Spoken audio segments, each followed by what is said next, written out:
Uttar Pradesh police की कार्यप्रणाली और नीतियों को लेकर डीजीपी राजीव राय ने पुलिस मुख्यालय में प्रेस कॉन्फ्रेंस आयोजित की। उन्होंने कहा कि यूपी पुलिसिंग की दिशा स्पष्ट है और इसे पूरे जोश और गंभीरता के साथ आगे बढ़ाया जाएगा। डीजीपी ने अपराधियों के खिलाफ अडिग रुख बनाए रखने पर जोर देते हुए कहा कि संगठित अपराध के खिलाफ निर्णायक कार्रवाई की जाएगी और महिला अपराध की रोकथाम को विशेष प्राथमिकता दी जाएगी। उन्होंने कहा, जीरो टॉलरेंस की नीति हमारी आधारशिला है। जन शिकायतों के निस्तारण को प्राथमिकता बताते हुए डीजीपी ने कहा कि लॉ एंड ऑर्डर से खिलवाड़ बर्दाश्त नहीं किया जाएगा और हर जिले में शांति व्यवस्था सुनिश्चित की जाएगी। साइबर अपराधों में वृद्धि की ओर ध्यान देते हुए उन्होंने कहा कि यूपी पुलिस ने इस चुनौती से निपटने के लिए बुनियादी ढांचा मजबूत किया है। पुलिस कल्याण पर भी विशेष ध्यान दिया जाएगा क्योंकि हमारे पास प्रतिभाशाली पुलिसकर्मी हैं जो जनता की सेवा में तत्पर हैं। डीजीपी राजीव कृष्ण ने अपने संदेश में स्पष्ट किया है कि यूपी में कानून व्यवस्था और सुरक्षा को मजबूत करने के लिए हर संभव प्रयास किए जाएंगे ताकि आम नागरिक सुरक्षित महसूस कर सके। इंडिया 24/7 लाइव टीवी के लिए निखिल रस्तोगी की रिपोर्ट।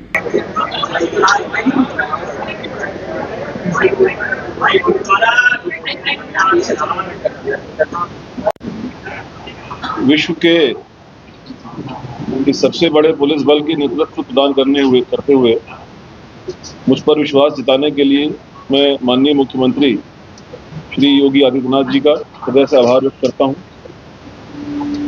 यह एक बड़ी जिम्मेदारी है और मैं उत्तर प्रदेश पुलिस के उत्कृष्टता एक्सीलेंस की जो हाइट्स ऑलरेडी अचीव हुई हैं उनको और आगे बढ़ाने के लिए प्रतिबद्ध हूँ। पिछले 8 वर्षों में माननीय मुख्यमंत्री जी के ऊर्जावान नेतृत्व में और मार्गदर्शन में पुलिसिंग की दिशा बड़ी स्पष्ट और कंसिस्टेंट रही है। इस दिशा में जो भी कार्य किए गए हैं उनके मार्गदर्शन में उन्होंने नए जोश और एक स्ट्रेटेजिक एम्फेसिस के साथ आगे बढ़ाया जाएगा। विशेष रूप से मैं कुछ बिंदु आपके साथ और आपके माध्यम से नागरिकों के साथ शेयर करना चाहता हूं, अपने पुलिस बल के साथ शेयर करना चाहता हूं, जो हमारी गोइंग फॉरवर्ड हमारी प्रायोरिटीज़ रहेंगी और उन प्रायोरिटीज़ के तहत हम लोग कार्य करेंगे। अपराध और अपराधियों के खिलाफ जो जीरो टॉलरेंस की नीति है वो एक रिन्यूड विगर के साथ जारी रहेगी। हम अपराध और अपराधियों के खिलाफ एक अडिग रुख बनाए रखेंगे और संगठित अपराध के खिलाफ एक निर्णायक कार्रवाई सुनिश्चित करेंगे। यह नीति हमारी लॉ एनफोर्समेंट की रणनीति के आधारशिला होगी, जिसका उद्देश्य सभी नागरिकों के लिए एक सुरक्षित वातावरण प्रदान करना है। इसी क्रम में महिलाओं के सेफ्टी, सिक्योरिटी, एम्पावरमेंट सभी रूपों में महिलाओं के खिलाफ जो अपराध होते हैं उनकी रोकथाम और समाधान पर विशेष जोर दिया जाएगा। हमारी जो विभिन्न पहले हैं वे महिलाओं को सशक्त करने, हमारे इनिशिएटिव जो हैं वो महिलाओं को सशक्त करने, उनको बनाने और उनकी सुरक्षा और संरक्षा की भावना को बढ़ाने की दिशा में होंगे। जन शिकायत निवारण, जन शिकायतों का जो समाधान है वो हमारी सर्वोच्च प्राथमिकता होगी। हम हर स्तर पर सभी शिकायतों से निपटने में बहुत सहानुभूतिपूर्ण और संवेदनशील दृष्टिकोण अपनाएंगे। इसके लिए मैं जल्दी ही एक अधिकारियों के साथ वीसी भी करूंगा, जो प्रदेश सरकार की IGRS जन सुनवाई के पोर्टल्स हैं उनको पुलिस महकमे में कैसे और बेहतर बनाया जाए, कैसे उसका बेहतर उपयोग किया जाए, कैसे हमारी जन शिकायतों के विषय में SOPs जो बनी हुई हैं उनको और प्रभावी बनाया जाए। इस दिशा में मैं बहुत जल्द कार्रवाई करूंगा और यह सुनिश्चित करा जाएगा कि नागरिकों की आवाज़ सुनी जाए और उनका समाधान किया जाए। कानून और व्यवस्था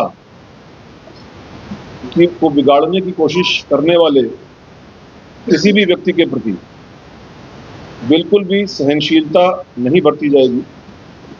हम हर कीमत पर कानून के शासन को, रूल ऑफ लॉ को बनाए रखेंगे और राज्य के हर हिस्से में शांति व्यवस्था सुनिश्चित करेंगे। इधर से कोई सर आईपीआरएस की आपने फंडामेंटल इश्यू की बात की। आईपीआरएस में जो शिकायतें दर्ज होती है 100 में से 90 शिकायतों का जो निपटारा होता है एक तरीके से किया जाता है। डिपार्टमेंट इस पर क्या करेंगे? नहीं, मैं आपकी फिगर से एग्री नहीं करता हूँ। मैं बता रहा हूँ आपको, मैं आपकी फिगर से एग्री नहीं करता हूँ। ये संभव है कि, बल्कि मैं तो ये कहूँगा कि आईजीआरएस संभवतः देश की अकेली व्यवस्था है जिसमें ऑलमोस्ट 70% कंप्लेंट्स के बारे में डायरेक्टली एक थर्ड पार्टी जो कंसर्न्ड सिटीजन्स हैं, जो शिकायत करता है, उनसे डायरेक्ट फीडबैक लेती है। उस फीडबैक के आधार पर जो उस पर्टिकुलर शिकायत का निस्तारण है, उसकी कार्रवाई को आगे बढ़ाया जाता है। यानी कि अगर कोई सिटीजन उससे सेटिस्फाइड नहीं है तो उस शिकायत को L1 लेवल से L2 लेवल पर एलिवेट कर दिया जाता है एंड सो ऑन। तो वही मैं आपसे कह रहा हूँ कि आईजीआरएस की और जन सुनवाई की जो व्यवस्था उत्तर प्रदेश में सभी सरकारी विभागों के लिए चल रही है, पुलिस के लिए भी चल रही है, उसको फीडबैक के मैकेनिज्म के साथ मिलाते हुए पुलिस में उसके इफेक्टिवनेस को और आगे कैसे बढ़ाया जाए, जिससे कि जो मूल उद्देश्य है कि जो एप्लीकेंट्स हैं, जो शिकायत करता है, उनकी समस्या का समाधान हो सके, इस दिशा में हम कार्य कर रहे हैं। जी, मैं समझा नहीं आपको क्वेश्चन।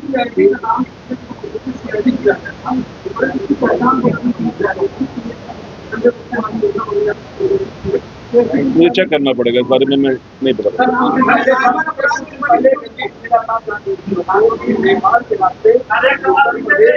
इसके बाद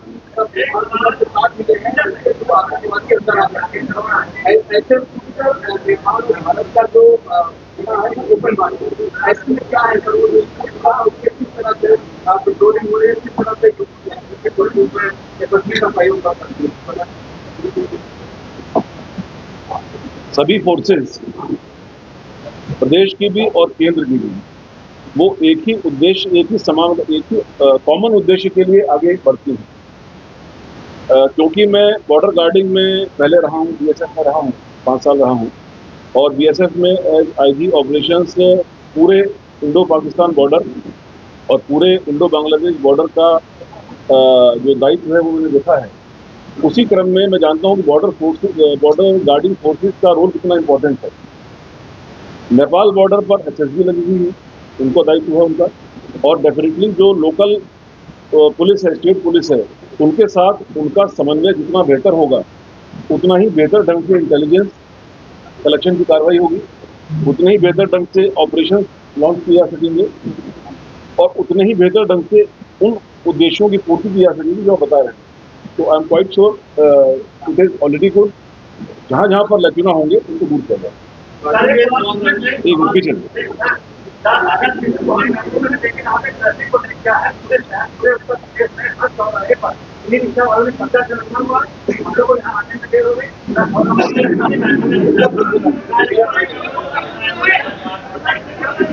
किसी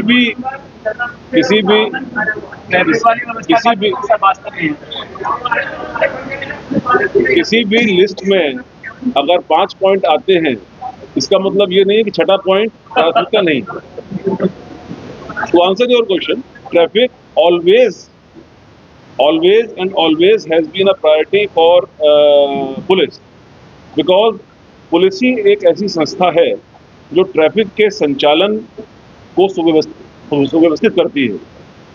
तो ये तो कोई बात ही नहीं है कि कहीं पर कोई बात ही नहीं है कि ट्रैफिक एक प्रायोरिटी नहीं है। ट्रैफिक डेफिनेटली एक प्रायोरिटी है, उसको एक समग्रता में लिया जा रहा है।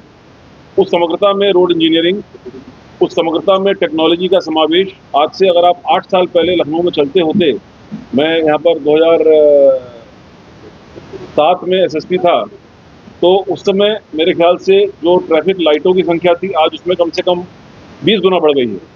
जो उस समय ऑटोमेटिक चालान तो उस टाइम सुना ही नहीं था कि क्या होता है। एनफोर्समेंट का प्रतिशत, एनफोर्समेंट की इफेक्टिवनेस ट्रैफिक के विषय में बहुत चेंज हुई है, बट साथ ही साथ जो उस समय वाहनों की संख्या थी उसके मुकाबले वो 10 गुना बढ़ गई है।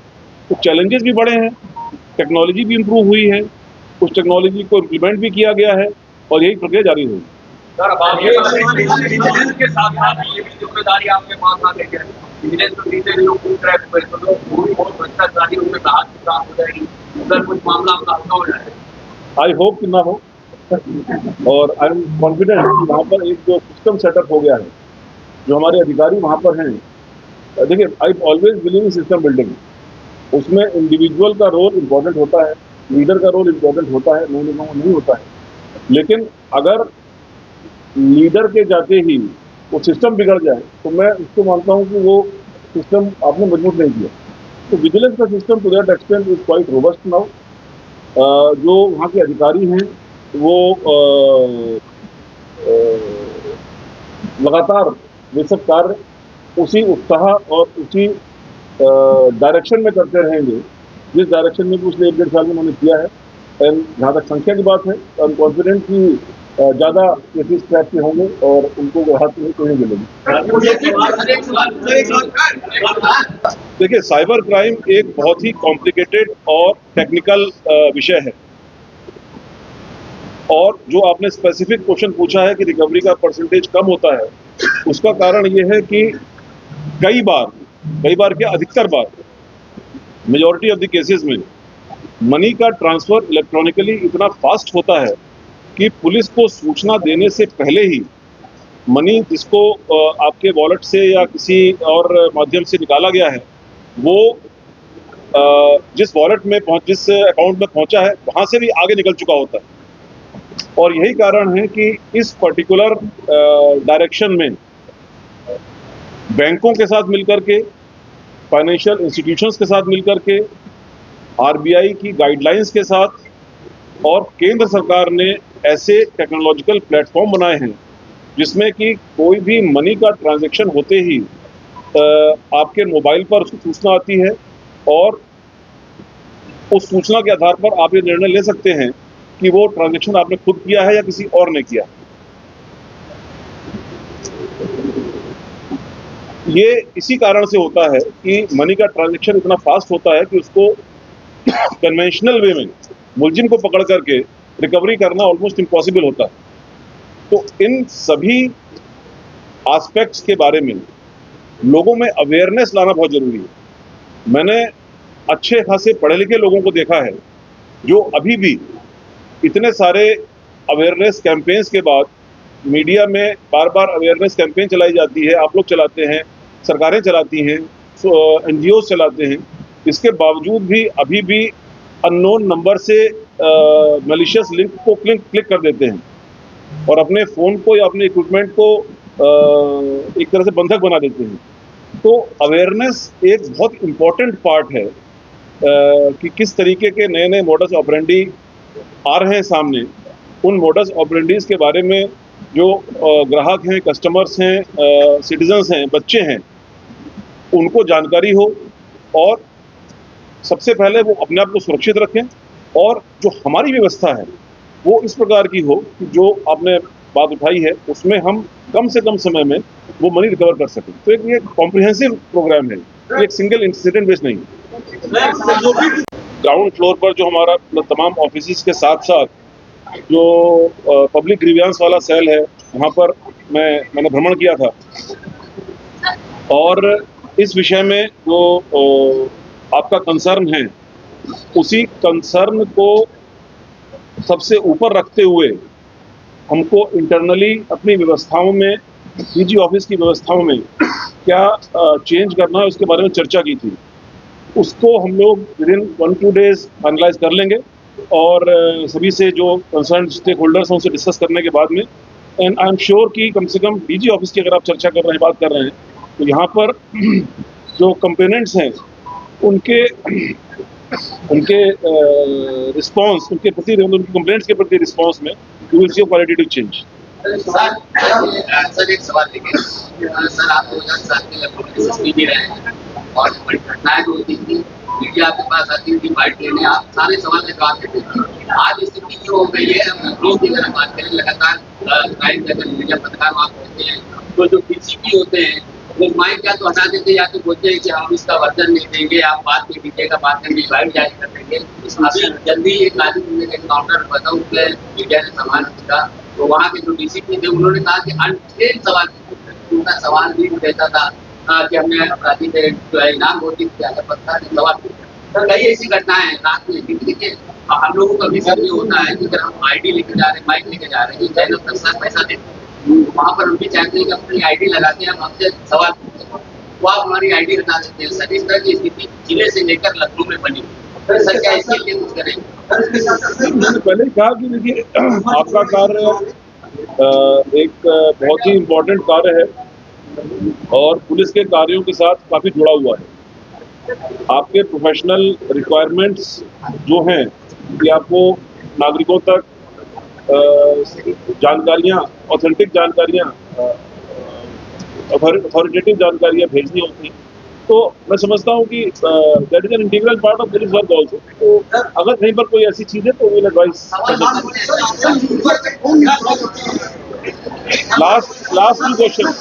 लास्ट टू क्वेश्चन, एक आपका और एक आपका, लास्ट टू क्वेश्चन। एक सेकंड, बुजुर्ग आपसे सीनियर है, देखिए कई सालों से देखा जा रहा है, पिछले 4-5 सालों से मुठभेड़ काफी बढ़ती चली आ रही है। क्या जो अपराधी है वो जगह से बिहार होते हैं या पुलिस सच्चे कानून में पूछा जाए अच्छी नहीं है। और कई कुछ ऐसे कभी उनका सवाल इसमें है कि ऐसे कभी जो कभी कभी अपनी सीमाओं में कामते हैं और पुलिस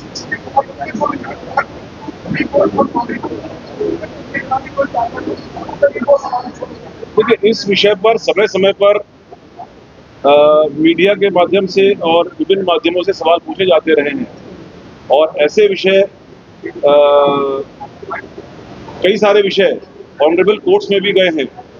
ऑनरेबल कोर्ट में सभी बातों को मद्देनजर रखते हुए, सभी पक्षों को, एविडेंसेस को देखते हुए सुप्रीम कोर्ट्स ने और ऑनरेबल सुप्रीम कोर्ट्स ने भी अपने जजमेंट दिए हैं। तो मैं समझता हूँ कि प्रोफेशनल रिक्वायरमेंट या जो प्रोफेशनलिज्म है पुलिस का और उसका जो हमारा प्रथम उद्देश्य मैंने आपको बताया कि अपराध और अपराधियों के प्रति हमारा जीरो टॉलरेंस है, उसके तहत हम किसी भी अपराधी को ये अलाउ नहीं करेंगे कि वो नागरिकों के साथ कोई अपराध करे और कड़ी से कड़ी को जो भी कार्रवाई होगी वो की जाएगी।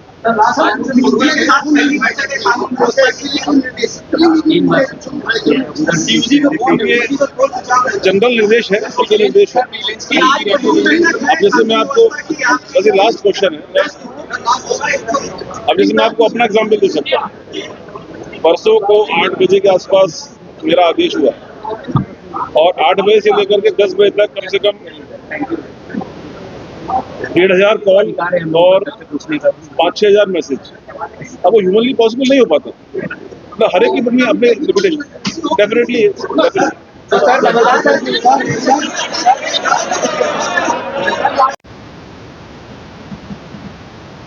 टेक्नोलॉजी और एआई किसी भी बड़े ऑर्गेनाइजेशन, इवन पर्सनल लाइफ के लिए भी बहुत अहम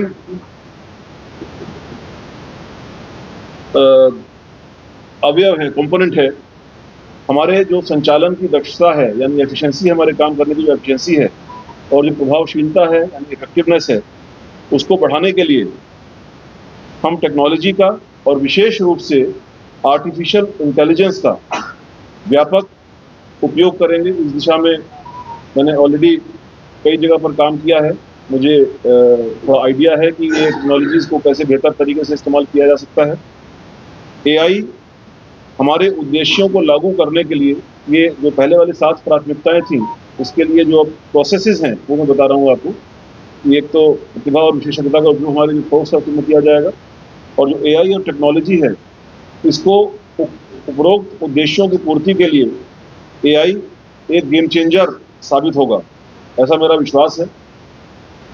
और हम अपने सभी संसाधनों का एक बहुत ऑप्टिमाइज्ड ढंग से उपयोग कर पाएंगे। लास्ट में जो प्रशिक्षण है, ट्रेनिंग, वो एक बहुत ही महत्वपूर्ण कंपोनेंट है। कार्य की अधिकता के कारण हमारे पुलिसकर्मी उपयुक्त और समय से प्रशिक्षण प्राप्त करने से, खासतौर से इन सर्विस प्रशिक्षण प्राप्त करने से वंचित रह जाते हैं। मेरा विश्वास है कि निरंतर प्रशिक्षण ही एकमात्र आधार है जिस पर किसी भी संगठन की गुणवत्ता निर्भर करती है, उसमें सुधार होता है। दिन प्रतिदिन की चुनौतियों का सामना करने में इस महत्वपूर्ण पहलू को अक्सर उचित महत्व नहीं मिलता है। मेरा प्रयास होगा कि सेवाकालीन प्रशिक्षण यानी इन सर्विस ट्रेनिंग, इसको उच्च प्राथमिकता मिले ताकि उपरोक्त सभी लक्ष्यों की पूर्ति की जा सके। ये 10 बिंदु मैंने आपको गिनाए। ये 10 बिंदु मुझे विश्वास है कि उत्तर प्रदेश पुलिस के लिए एक प्रकाश स्तंभ का कार्य करेंगे, will act like a light house. और मुझे विश्वास है कि बल के सभी सदस्य इनमें प्रत्येक को प्राप्त करने के लिए अपना सर्वश्रेष्ठ योगदान देंगे। अंत में मैं कहना चाहूंगा कि उत्तर प्रदेश पुलिस माननीय मुख्यमंत्री जी के दूरदर्शी नेतृत्व और मार्गदर्शन में लॉ एनफोर्समेंट में नए स्टैंडर्ड्स स्थापित करने के लिए तैयार भी है और सक्षम भी है। उत्कृष्टता के लिए हमारी प्रतिबद्धता, हमारे स्ट्रेटेजिक इनिशिएटिव्स, हमारी एडवांस्ड टेक्नोलॉजीज, इन सब के साथ मिलकर के यह सुनिश्चित किया जाएगा कि हम नागरिकों की सेवा पूर्ण निष्ठा और ईमानदारी से कर सकें। धन्यवाद। जय हिंद। अरे भैया सुन लो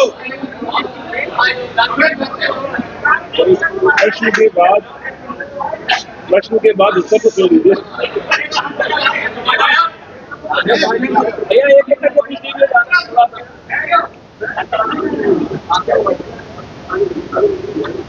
मतलब अंग्रेजी में, क्योंकि आपने सवाल किया था तो मैं शुरुआत अंग्रेजी में कोशिश करूंगा। It is absolutely right to say that media is the 4th pillar of the democracy. सब लोग जानते हैं और फैक्ट भी है। इतनी बड़ी व्यवस्था और आपका भी मीडिया की व्यवस्था इतनी बड़ी है, पुलिस का भी उसी प्रदेश के साइज के अनुपात में संख्या ज़्यादा है, तो कहीं एक दो अपवाद स्वरूप एक्सेप्शंस होते हैं। Definitely we are very very conscious and very alert on any attack on media and it will be very severely dealt with. आज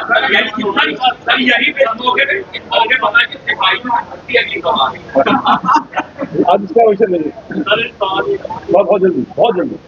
उसमें एक्चुअली बैकग्राउंड पर काफी कार्रवाई चल रही है। ऐसा नहीं कि कोई वहाँ पर सो रहे थे, बहुत कार्रवाई चल रही है। तो टेक्निकल एस्पेक्ट बहुत सारे इस बार इंप्रूव किए गए हैं।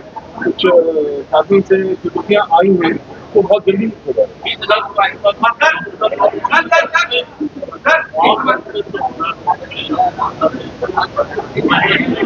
अरे भैया चुप हो जाओ, सुनने दो। देखिए, मैंने आपसे इसमें भी कहा कि law and order, it is all component of law and order. Law and order को मेंटेन करना, और कोई भी व्यक्ति जो कानून को अपने हाथ में लेता है, जो इस प्रकार का मॉब अटैक या मॉब जो भी आपने वर्ड यूज किया वो करता है, तो there is absolute zero tolerance toward such person. There has been zero tolerance, there has been very strict action and this will continue.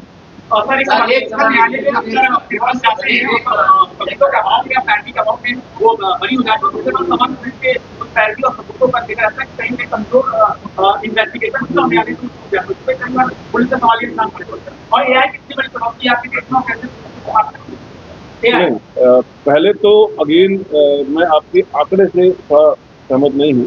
मैं आज ही देख रहा था मैं कि उत्तर प्रदेश पुलिस जो प्रोसिक्यूशन और कन्विक्शन का रेट है, मेरे ख्याल से पूरे देश भर में वो या तो सर्वश्रेष्ठ है या सर्वश्रेष्ठ स्टेट्स में है। ये आंकड़े बोल रहे हैं, मैं नहीं बोल रहा हूँ। लेकिन हैविंग सेड दैट, और ये एक ऐसा अभियान है जो पिछले 1.5 साल से लगातार चल रहा है ऑपरेशन कन्विक्शन के नाम से। मेरे पूर्वाधिकारी ने, उनकी पूरी टीम ने, जो हमारी टीम है इस टाइम, एक बड़े सुनियोजित ढंग से इस एस्पेक्ट को, आप में से जो लोग क्राइम की पत्रकारिता काफी सालों से कर रहे होंगे तो आप ये जानते होंगे कि मेरे ख्याल से पिछले सालों के मुकाबले, पिछले सालों से पहले prosecution was never a priority of the police. Now it has become an integral part of the work of police at the SP level, जो कि हमारे डीजी ऑफिस तक भी, एक डीजी तक के अधिकारी लगातार मॉनिटर करते हैं। तो इन सब कारणों से जो यहाँ पर प्रोसिक्यूशन का और जो कन्विक्शन का रेट है उसमें काफ़ी इम्प्रूवमेंट आया है। और जहाँ पर भी इंडिविजुअल केस में या एज ए क्लास कहीं पर किसी ग्रुप ऑफ केसेस में या एक संस्थागत तरीके से कुछ इम्प्रूवमेंट लाने की आवश्यकता है तो हमेशा हम लोग तैयार रहते हैं।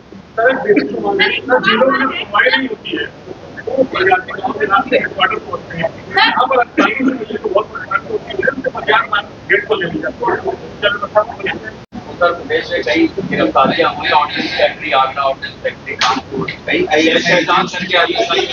एक वाराणसी का पहले गिरफ्तार हुआ है। तो आपने कोई यहाँ पर एटीएस लॉन्च की है, तो आपको ऐसा लगता है कि जो स्ट्रक्चर है एटीएस का उसमें कोई रिवाइवल की जरूरत है? देखिए, समय के साथ साथ चैलेंजेस चेंज होते रहते हैं। आपको ध्यान होगा कि 2007 में जब एटीएस की स्थापना की गई थी उस टाइम चैलेंजेस डिफरेंट थी। ट्रिपल ब्लास्ट के अगले दिन उस एटीएस की स्थापना की गई थी और उस समय इंडियन मुजाहिदीन नाम से एक ऑर्गेनाइजेशन न केवल यूपी में बल्कि पूरे देश में समय समय पर पब्लिक प्लेसेस पर ब्लास्ट की कार्रवाई करने का क्लेम करता था, उसका क्लेम लेता था। और उत्तर प्रदेश पुलिस ने और एटीएस ने पूरे देश में पहली बार उस संगठन का खुलासा करते हुए, पर्दाफाश करते हुए, इस संगठन से जुड़े हुए अपराधियों को पकड़ा, आतंकवादियों को पकड़ा। और वही उसके साथ ही वो एक ऐसा पूरा सिलसिला रहा कि देश की समस्त एनफोर्समेंट एजेंसीज, विभिन्न प्रदेशों की एटीएस, विभिन्न प्रदेशों की एसटीएफ, विभिन्न प्रदेशों की क्राइम ब्रांच और एजेंसीज ने मिलकर के एक सुनियोजित तरीके से उस आतंकवादी गैंग के खिलाफ न केवल प्रभावी कार्रवाई की बल्कि इन्वेस्टिगेशन और प्रोसिक्यूशन भी किया। और यही कारण था कि इतने एक्टिव आतंकवादी गैंग को आज 10 साल या 15 साल के बाद उसका जड़ से सफाया होगा। तो समय के साथ साथ चैलेंजेस चेंज होते हैं, टेक्नोलॉजी चेंज होती है, उसी के साथ साथ हमको भी अपनी रणनीति और अपने उद्देश्यों को चेंज करने की आवश्यकता है। तो answer your question, yes, if need arises which is there, we will review the performance. 7 जिलों के साथ नेपाल की सीमा में वहाँ पे एसएसपी की रहती है, कोऑर्डिनेटर के साथ रहता है, उसके लिए कोई स्ट्रेटेजी है? क्योंकि जो रिसेंट सिनेरियो है हमारे पड़ोसी देश के साथ, तो जाहिर सी बात है हमारे पास वहाँ पूरा बॉर्डर है, वहाँ के लिए क्या चैलेंजेस है और क्या रणनीति है? देखिए, पुलिस के बहुत सारे कार्य हैं। इन 10 प्राथमिकताओं को गिनाने का मतलब ये नहीं है कि बाकी जो कार्य हैं वो गौड़ हैं। किसी भी चैलेंज की व्यापकता उसको पर्सपेक्टिव में लेते हुए, कि पर्सपेक्टिव क्या है, हमारे रिसोर्सेज क्या हैं, मेन उद्देश्य ये है कि हमारे नागरिकों का पूर्ण संरक्षण और पूर्ण सेफ्टी हो। इसके लिए जो भी कार्य की आवश्यकता होगी, रणनीति की आवश्यकता होगी, वो की जाएगी। इस दिशा में भी definitely we will take very elaborate action in terms of planning and in terms of execution.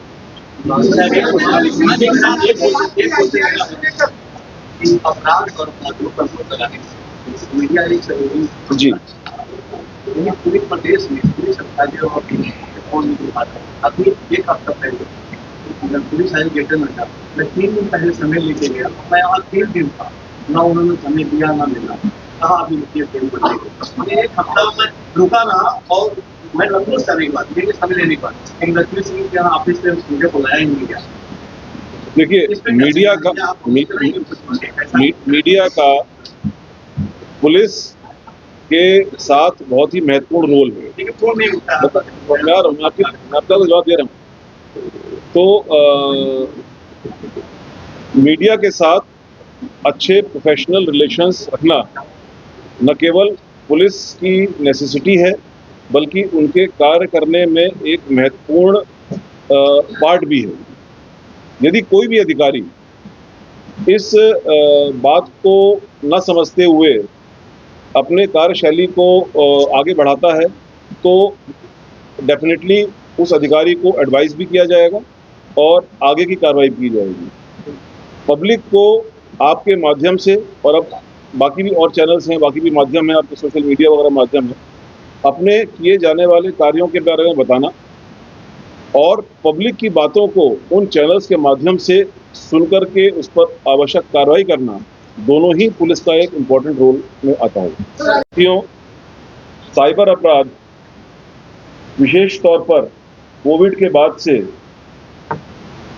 एक वृहद रूप में सामने आया है, क्योंकि डिजिटल एज में साइबर की उपयोगिता या साइबर का उपयोग जीवन शैली का एक हिस्सा बन गया है।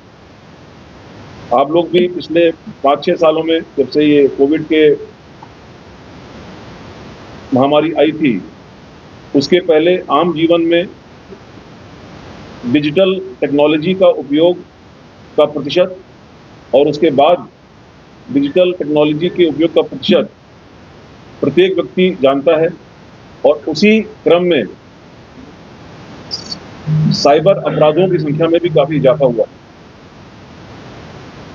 यह नागरिकों के लिए एक महत्वपूर्ण खतरे के रूप में उभरा है। उत्तर प्रदेश पुलिस ने इसकी रोकथाम और इन्वेस्टिगेशन के लिए बुनियादी ढांचा को मजबूत किया है। आगे इस ढांचे को और इस दिशा में और ज़्यादा एफिशिएंट और इफेक्टिव काम करना हमारी एक प्राथमिकता होगी और उन्नत तकनीकों का इस्तेमाल करते हुए इसको और मजबूत किया जाएगा।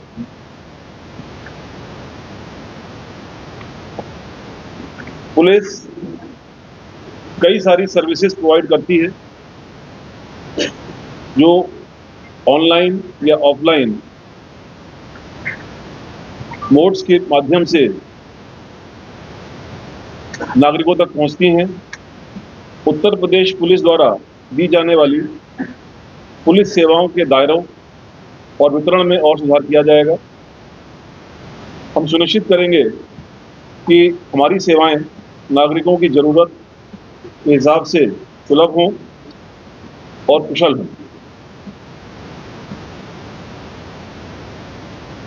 हम जानते हैं कि उत्तर प्रदेश पुलिस विश्व का सबसे बड़ा पुलिस फोर्स है और बहुत बड़ा पुलिस परिवार है। पुलिस कल्याण पर मेरा विशेष ध्यान रहेगा।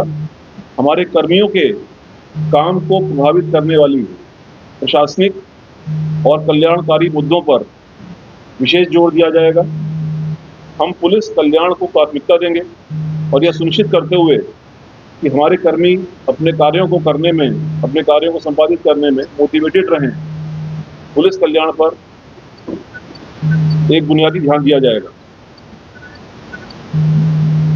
इतने बड़े पुलिस फोर्स में हमारे पास हर तरीके के ह्यूमन रिसोर्सेज हैं। हर एक रैंक पर कांस्टेबल से लेकर हेड कांस्टेबल से लेकर कंप्यूटर ऑपरेटर से लेकर हर एक वर्ग के और अधिकारियों से लेकर हर एक वर्ग पर हमारे पास कई प्रतिभाशाली पुलिस अधिकारी और कर्मी हैं जो कई सारे विभिन्न आयामों में प्रवीण हैं और विशेषज्ञ हैं। उनके कौशल और ज्ञान की पहचान करते हुए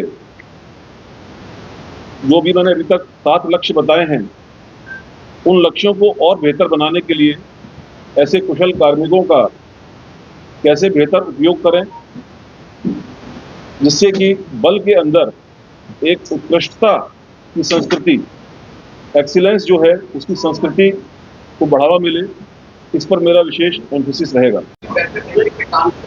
एक बड़ी जिम्मेदारी प्रदेश स्तर पर भी होगी। क्या कुछ नई चीजों पे इन्वॉल्व करने की तैयारी हो या फिर बैठे प्रभावी करें? मैं तब से वही बता रहा था कि टेक्नोलॉजी का और एआई का उपयोग अपनी कार्य संस्कृति का एक पार्ट होगा। अब उसमें स्पेसिफिकली ये सॉफ्टवेयर इस्तेमाल होगा या ये रणनीति होगी, वो ना ये प्लेटफॉर्म है बताने का और ना बहुत। सर यूपी पुलिस के साथ आने के बाद तमाम पॉलिटिकल रिएक्शन आए जिसमें मायावती ने कहा है कि उत्तर प्रदेश में कानून का राज स्थापित करने के लिए आपके लिए एक बड़ा चैलेंज है। क्या आप मानते हैं कि उत्तर प्रदेश में challenge? No response to any political comment. Sir UP police की फिटनेस और उनके नेतृत्व अगला स्वभाव को लेकर तमाम सवाल खड़े होते हैं। इसमें कुछ प्रशिक्षण या फिर कोई ऐसी प्लानिंग के भविष्य में ऐसा कुछ ना हो? मैंने आपको जो 10 पॉइंट गिनाए उसमें ट्रेनिंग एक इम्पॉर्टेंट पार्ट मैंने बताया आपको पुलिस कि इसको इस पर्टिकुलर एस्पेक्ट को उतनी ड्यू इम्पोर्टेंस नहीं मिलनी चाहिए। तो ट्रेनिंग जिसका एक फिजिकल एस्पेक्ट भी आप में से कुछ लोग पिछले 1.5-2 साल से देख रहे होंगे कि मैं खुद सवेरे 5:30 पौने 6 बजे उठ करके लोहिया पार्क में वॉक करने जाता हूँ और उसके बाद जिम वगैरह जाते हैं। Integral part.